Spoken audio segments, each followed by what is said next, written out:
付了钱之后，我关照他要一包一包代为包好，写明第一包、第二包字样，而且还要重做一个目录。到第二天，他们已经全部包好，目录也做好。掌柜还在店铺里请我吃了一餐丰富的午餐。北平首席名医萧龙友以70余岁也请来作陪。几杯酒落肚之后，大家很高兴。掌柜忽然说，现在北平学术界倡议要保存北方古物，这些书恐怕寄不出去，要是真的寄不出的话，这批书全部可以退还，只是庸银不能退。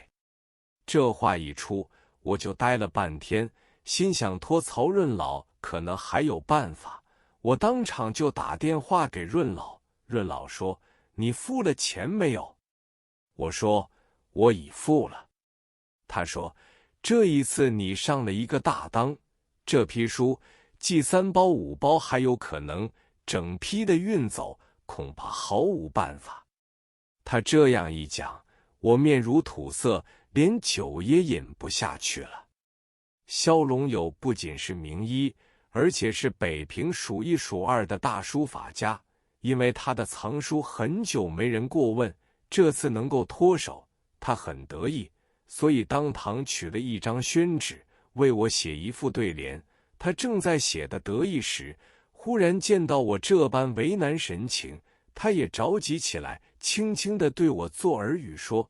陈先生你不要急，后天到我的诊所来，我自有办法，你安心好了。隔了一天，我就到他诊所去，当时病人很多，他诊病又慢，看了3个病人之后，他取出300张纸条，原来是北平警察总局封的封条。他说，你用这个封条寄，一些也不会留难你。我见他诊务很忙，拿了封条撑线而出，所以后来大批医书都能寄到上海，一些没有留难。任何文物，磨制有竹经中还有一种书画摊，我在那边买到了道教中人画的陶弘景采药图。从这幅画开始，我就注意历代名医的图画文物。我因为要搜集王羲之丫头诗，卷尾有王肯堂的跋，我问这东西弄不弄得到。书摊主人渊博得很，他说，丫头诗藏在故宫，我没有办法，附近书社的掌柜姓王，您托他可能有办法。于是我又到附近书社，王掌柜知道我拿到了警察总局的封条，认为我很有办法，含笑恭迎，问我还有什么事为您老人家效劳。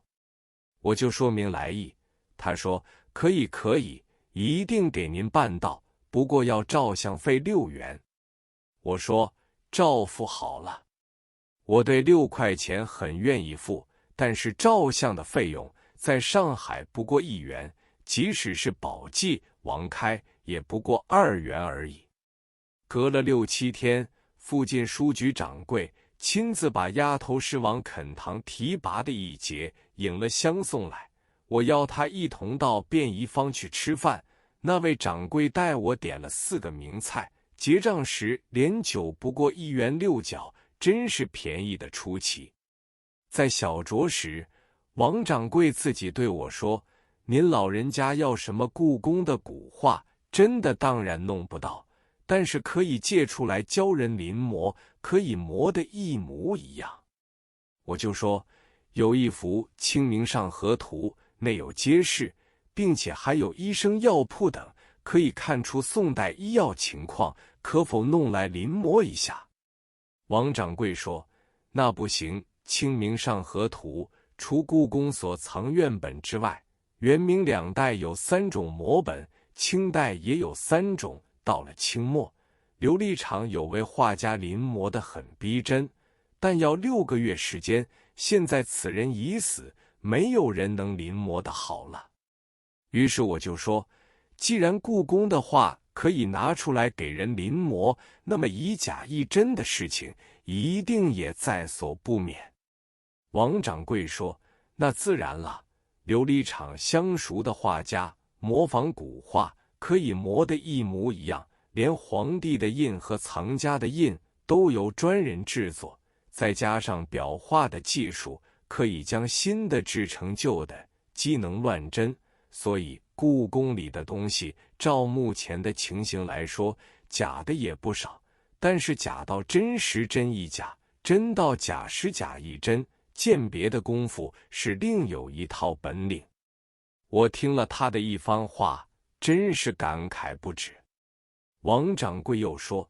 北平有许多人藏着古笺、乾隆笺、道光笺已不算稀奇，有一家人家会自造麻布笺，这是专门临摹苏东坡写字用的，墨也是宋墨，请专写苏体字的人摹写伪作，买到的人看到四漆一般的宋墨，必然信以为真，其实也是西贝货。所谓西贝，即是与假同音的假字。现在这些临摹假画的老先生们已逐渐凋谢，然而假字假画也是很贵的。目前还有一位老先生能仿写乾隆御笔，请他题一首诗，或是盖一个乾隆御览御玺，要价也不便宜。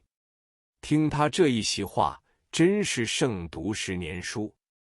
我忽然想起有一部书是明代弘治16年1503刘文泰等奉敕编撰《本草品会精要》一书，每一种药都有一幅彩图，因为明末政局混乱，此书始终未能复印。我就向王掌柜问道，有没有这本书？王掌柜说，这部书有点知道，这部书明代没有印，过了清代300年也没有印。民国成立之后，组织清宫善后委员会，因为清宫之内杂乱无章的纸张书籍实在多到不计其数，给委员会清理之后，将没有什么价值的东西一并撤出，卖给文物铺，共有40大车。国务总理朱启潜得到这个消息，把40车的纸张文物全数买下来，其中挑出一部书，就是您说的《本草品会精要》。后来朱启潜做了一篇考证，学术界大为震动，当时绘画会写的人多得很，超出了4部附抄本。你们南方有一位藏书家陶锡全就买到1部，山东有一位主教也买到1部，其他2部不知落在何人之手。我说，你讲的话完全对的，陶锡全的1部至今留在上海，轻易不肯出世。山东主教的1部现在藏在意大利首都罗马国家图书馆中。